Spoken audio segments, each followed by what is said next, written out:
निश्चित है।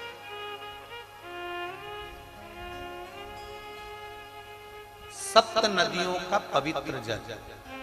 मेरी जीजियों 35 साल भी हो गए ना औलाद को, नहीं है ना घबरा। 40 साल भी हो गए ना औलाद को, ना घबरा। अब जब तुम्हारे यहाँ संतान नहीं है ना, तो एक नियम बनाना कि मुझे 5 पंडाल में पहुंचना है, और 5 पंडाल में पहुंचकर वहां पर से मुझे 5 जगह की 5 कथा के पंडाल की मुझे बेलपत्र चाहिए। आप नियम बना, उसके दरवाजे पर जाने का नियम बना। अब जब औलाद नहीं है तो एक प्रयास तुम भी करो, अपने पति से कहकर मुझे कथा में जाना है, 5 पंडाल में बैठकर कथा सुनूंगी। कोई वीआईपी ट्रीटमेंट नहीं, जमीन पर पंडाल में जहां जगह मिलेगी वहां सोऊंगी, जो भिक्षा देकर चले गया वो पालूंगी, और जैसी व्यवस्था होगी उसमें रहकर मुझे 7 दिन 5 दिन की कथा सुनना। 5 पंडाल।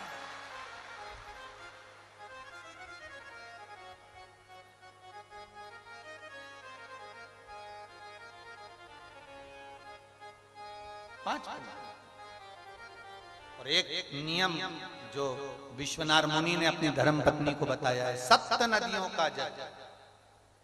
7 सरोवर नहीं, 7 पवित्र नदियों का जल। 7 पवित्र नदियों का जल, उसमें से कावेरी, नर्मदा, गंगा, गोदावरी, सरस्वती, जितनी ये 7 नदियों की पवित्रता है, मंदाकिनी, नर्मदा, गंगा आदि, यमुना, 7 नदियों का जल एकत्रित कर, और 7 नदियों के जल से किसी भी महादेव के मंदिर में एकांतेश्वर महादेव का नाम ले। कौन से महादेव? हमने पहले कथा में कहा है, कई बार एकांतेश्वर महादेव की कथा भी कही है, सुनिए आप लोगों ने। एकांतेश्वर महादेव का हमने वर्णन किया है। जिस दिन तुम्हें लगे कि मेरा ये काम होना चाहिए, उस दिन एकांतेश्वर महादेव के पास जाकर बैठ।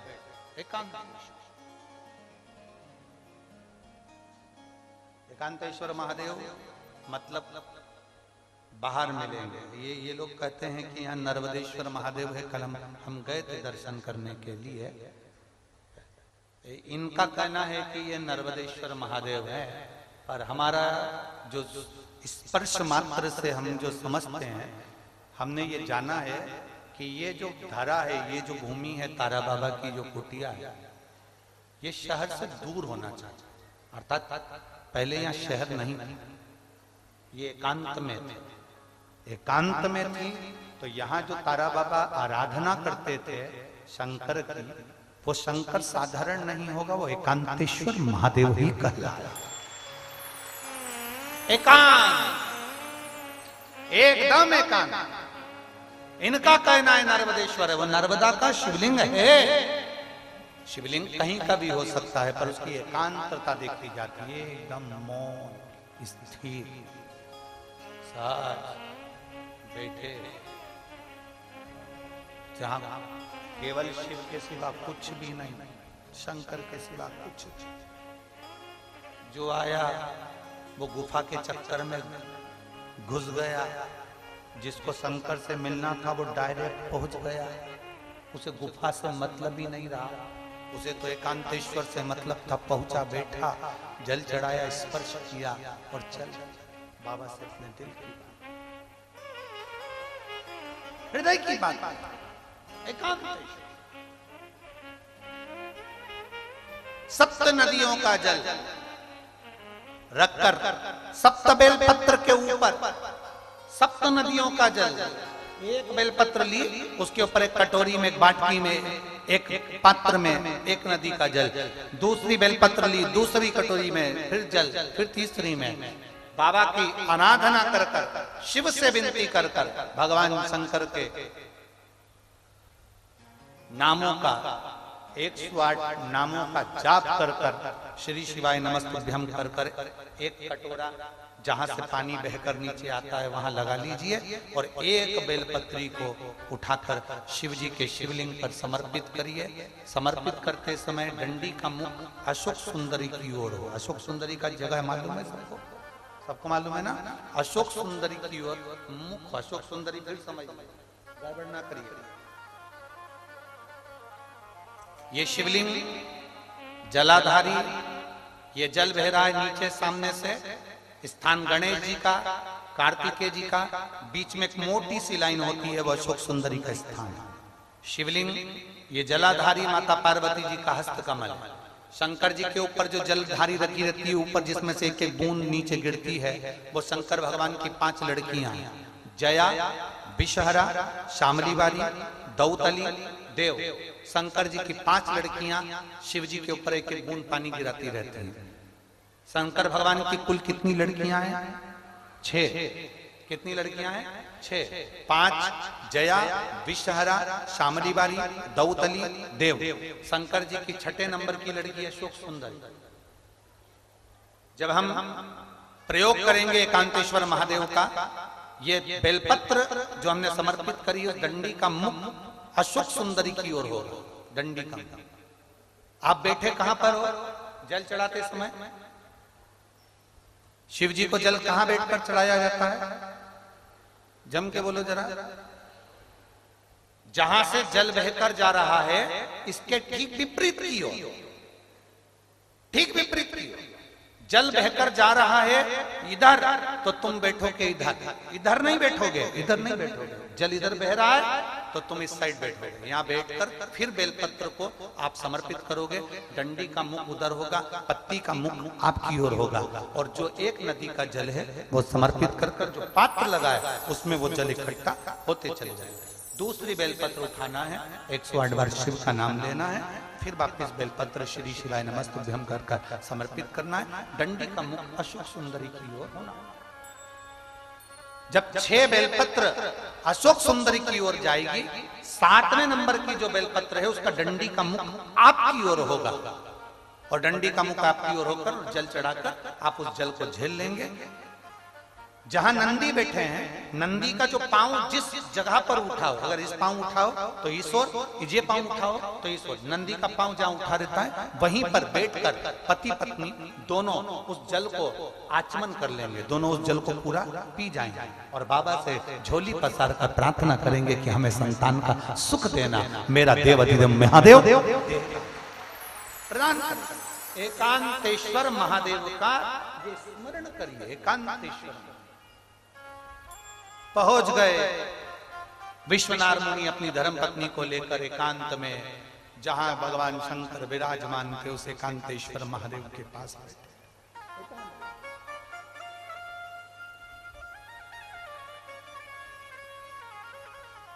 बैठे। एकांतेश्वर महादेव के पास बैठकर आराधना करी, पूजन करी, 7 नदियों का जल समर्पित कर आचमन करा। गर्भ ठहर गया, गर्भित हो गई ना, पुत्र आ गया, संतान आ गई। थोड़ा विस्मय था, विश्वनाथ मुनि की धर्मपत्नी को विस्मय था। भरोसा करो तो पूरा करो, अगर तुमने भरोसा करा है तो भगवान नैया पार भी करेगा। विश्वनाथ मुनि की धर्मपत्नी को थोड़ा विश्वास भी था, थोड़ा अविश्वास। कई लोग ऐसे होते हैं जिनके मन में विश्वास भी प्रकट होता है, अविश्वास भी हो जाता है। किसी किसी को लगता है क्या शंकर जी पे जल चढ़ाने से ऐसा हो सकता है? चढ़ा रही है पर विश्वास नहीं है, बोल रही है पर विश्वास नहीं।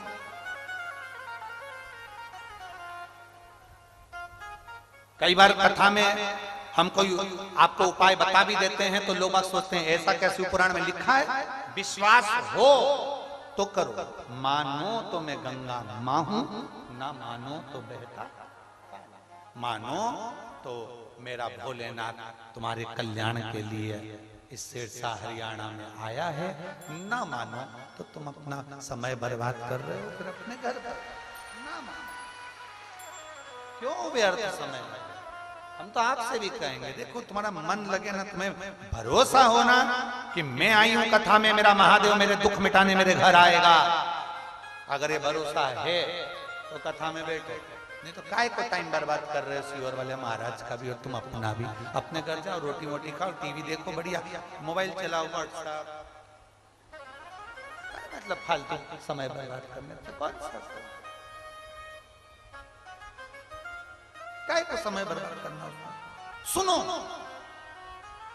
कई लोग कहते गुरुजी हम कथा सुनने आए हो तो जब तक आरती ना हो जाए कर्पूर गौरम करुणावतारम, जब तक तुम्हारे कानों में ना पड़ जाए, उठो भूमि की रज को लो, शरीर में लगाओ, विनती कर कर अपने कपड़े में लगाकर उस रज को जाओ और अपने घर में प्रवेश करो तो उसको झड़ाओ, जिससे हमारा तो कल्याण हो, हमारे घर में अगर कोई दोष हो तो वो भी मिट जाए। शिव पुराण का तत्व पहचानना है, उसको जानना।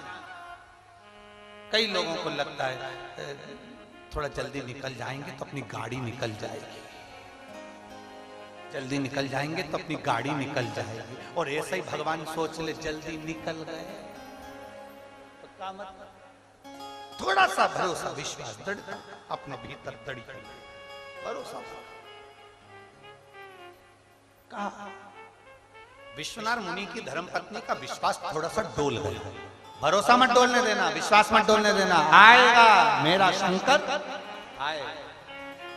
विश्वास है मुझे मेरा महादेव आएगा, विश्वास है मुझे मेरा महाकाल आएगा, विश्वास है मुझे मेरा तारकेश्वर आएगा और मुझे तार कर जाएगा। ये विश्वास है, भरोसा हो तो शिव है, भरोसा नहीं तो शिव। अविश्वास और विश्वास दोनों का मेल हो गया, विश्वास अविश्वास का।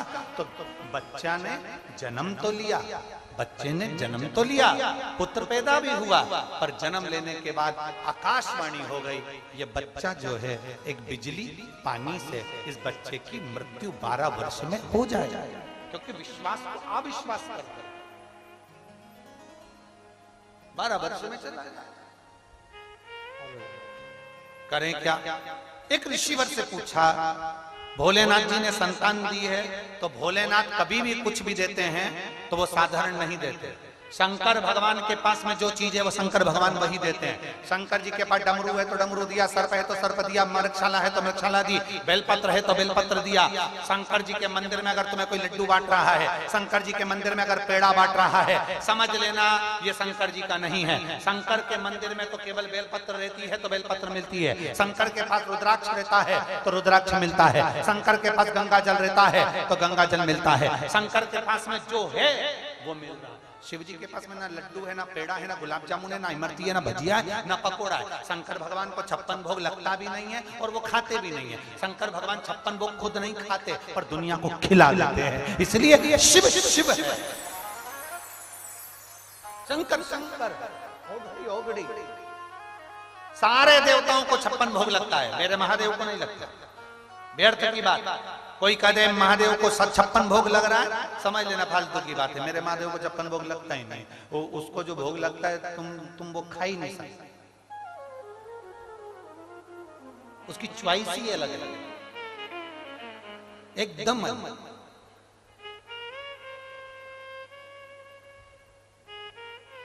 जो खाता है तुम खा ही नहीं सकते, क्यों नाटक करना फालतू का। शंकर भगवान को भांग प्रिय है, कौन सी पुराण में लिखा जी कि शिव जी को भांग प्रिय। अभी शिवरात्रि आएगी, लोग घोटेंगे पिएंगे, कहाँ शंकर को जो प्रिय है वो तुम नहीं खा सकते। धतूरा मंगवा खा लोगे, काली मिर्च मंगवा, शिव की प्रिय। लोग कहते हैं शंकर जी भांग पिए थे तो हम भी पिएंगे। हमने कहा शंकर जी तो जहर भी पिए थे, पी ले। शंकर जी की होड़ कर रहे हो तो बात दूसरी है भाई, यहाँ शिव की होड़ की बात नहीं है। शंकर को समझना बहुत कठिन है महाराज, बहुत कठिन। सियोर वाला महाराज ही नहीं समझ पाया आज तक, तो तुम क्या समझोगे। हम भी नहीं समझे कि शिव है क्या, शंकर अड़वांग क्या, उसकी बेलपत्र क्या, उसका गंगा जल क्या, उसका आराधना क्या है, उसके रुद्राक्ष में है क्या, उसकी भक्ति में है क्या। क्या है उसकी भक्ति? तुम खुद देखो, तुम्हारे पास कोई पीले चावल देने आया था क्या कथा सुनने के लिए? बताओ बताओ, जम के बोलो जरा। कोई निमंत्रण पत्र देने आया था तुम्हारे पास में? जम के बोलो जरा। नहीं, ना निमंत्रण पत्र आया, ना पीले चावल आए। जो तुम्हारे यहाँ पीले चावल देके जाता है, शादी के जो निमंत्रण पत्र